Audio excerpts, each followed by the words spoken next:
Welcome to Feast on Torah. Welcome again, family, where we are continuing the message to the 12 tribes of Israel, scattered across the four corners of the earth. Hear this message. In part one, we looked at James chapter 1, verse 1, and his name is Yaakov, and we learned that even in what the world called the New Testament, in other words, the renewed covenant, there we found messages to the 12 tribes scattered abroad.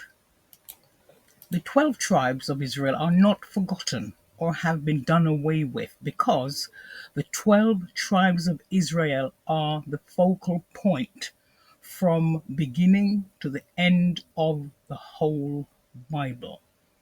And the good news is how Yahweh, our Elohim, is going to redeem the 12 tribes of Israel with his own blood through his own son, Yahushua HaMashiach, our Messiah.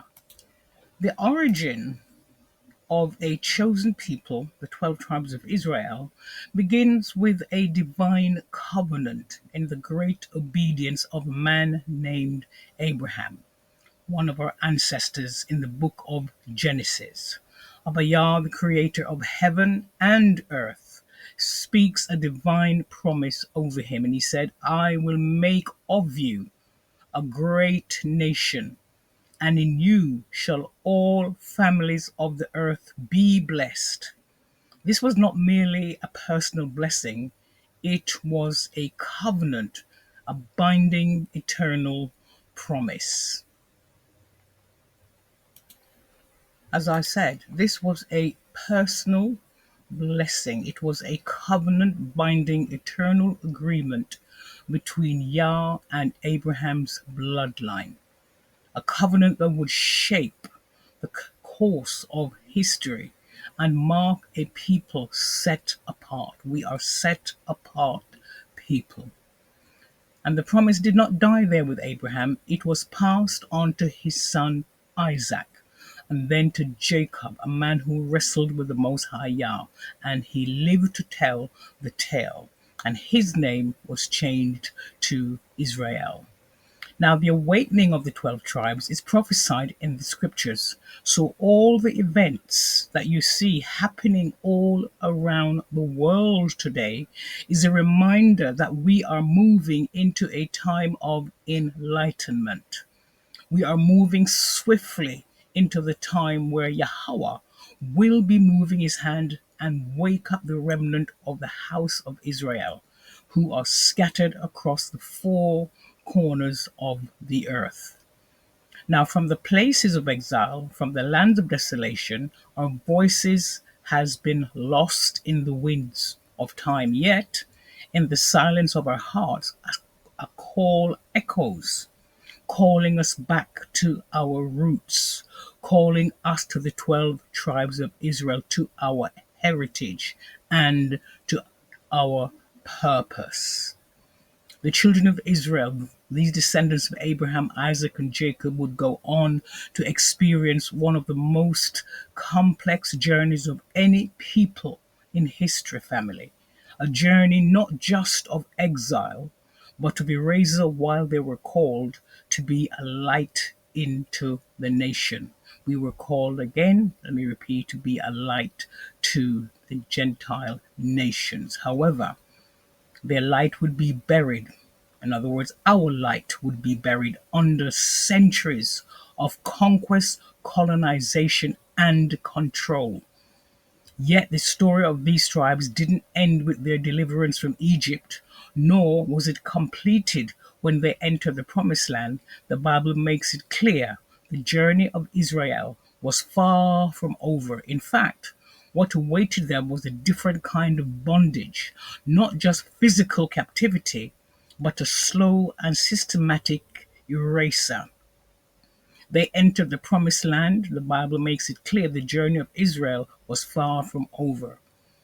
And as I said before, we were awaiting a different kind of bondage, not just physical captivity, but a slow and systematic eraser of our identity. And the covenant people would face dispersion across nations, forced migration and spiritual forgetfulness. Their names would be forgotten, their traditions and culture suppressed, and their lineage questioned. But Yah's covenant with the 12 tribes of Israel was never revoked through scattered, although we were scattered around the world. Afflicted, the 12 tribes of Israel remained bound to a divine promise, waiting not just to be remembered, but to be revealed. Once again, long before the chains of slavery or the silence of lost identity, the scriptures had already spoken of what the future would entail for the lost tribes of Israel. Yah warned us, he warned the children of Israel that if they broke the covenant, consequences would follow, not as random punishment, but as a divine fulfillment of Bible prophecy. The Most High shall scatter you among all people from the end of the earth even unto the other. This wasn't a figure of speech, family, it was a roadmap of exile. History confirms what prophecy foretold. In chapter 7 BC, the Assyrian Empire invaded the northern kingdom of Israel. And therefore, it was our responsibility is to keep the laws, statutes, and commandments of the Most High. The main reason why we are being taught about the bloodline of the house of Israel now is based on prophecy. It's because this is the time Yah is going to turn the remnant back to Torah, which is the Most High instructions to us, in order for us to live in total humility. And this is a time of restoration, family.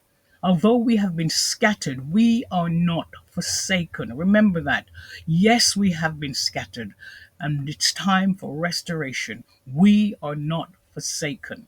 The covenant made with our fathers, though the great patriarchs of old, Abraham, Isaac, and Jacob, still remains unbroken. Our Father is keeping his word to us. So let us look at the reason why James, Yaakov, wrote to the 12 tribes scattered abroad, and Yaakov was writing to the 12 tribes is because the main feature of the scriptures is the redemption of the 12 tribes of Israel. So the obvious question that should be asked is, who are the 12 tribes that are scattered? It is very important that we don't look at the word scattered as if the tribes had a choice in their scattering. Just like a farmer on purpose scattered seeds in the fields, it is the same metaphoric idea here of the 12 tribes scattering. This is the Hebrew picture that Abba Yah said that he would do to us if we refuse to keep his laws and keep his statutes and also his commandments, that he would scatter us worldwide among the heathen, which is known as Gentiles in the Bible. So, what you need to grasp is that James is writing to a scattered people. He's not writing to the whole world. He made sure that in his introduction that he's writing to specifically to the 12 tribes of the house of Israel. So take note that Yaakov, James, is writing this letter after the death, burial, and resurrection of Yahushua, our Messiah. And so therefore this is extremely encouraging that the 12 tribes have always been on Yah's radar. We are not a forgotten people. The 12 tribes are not lost. We are not lost. And they have been never been replaced. We have not been replaced. We have been taught that the church has replaced Israel. That is not true. The tribes are not sealed together as one tribe. There are 12 tribes of Israel, not 12 tribes of Judah. And when we come to the realization of our identity of who we are, one of the things we need to be sure of and ask, where were we scattered all over the world? And the answer to that is an absolute yes. We were scattered. And one of the things most people who are waking up are not knowing is that there is multiple diasporas. And the word diaspora relates to Israel, our people, the 12 tribes of Israel, and how we were scattered right around the world. And we'll see also in First Peter His name is Kepha in Hebrew. First Peter 1:1. And he said what? His name in Hebrew the repeat of the same message found in the book of James, Yaakov. So here we see Peter repeating the same message. First Peter 1:1, and I'm reading from the King James Version. Peter, an apostle of Yahushua HaMashiach, to the strangers scattered throughout Pontus, Galatia, Cappadocia, Asia, and Bithynia. And here we see the same reference mentioned just as James 1:1 begins. And to scattered, not only scattered, but we see in verse 2, what did he say? Elect according to the foreknowledge of Elohim the Father, through sanctification of the Ruach, unto obedience and sprinkling of the blood of Yahushua Mashiach. Grace unto you and peace, shalom, be multiplied. We can see clearly here that when our great uncle, our ancestors wrote this letter, it was written to us who were scattered. And in this letter, Kepha referred to us as strangers scattered. It is quite clear without question that these letters were directed to the 12 tribes of Israel. And again, as we see in the book of James, Yaakov. Kepha is not speaking just like James. He was not speaking to the whole world, but he is speaking directly to the 12 tribes of Israel. And how did we get scattered? Because there is more than one scattering. The first time that we were actually scattered was during the Assyrian captivity, which was one of the great nation called Assyria.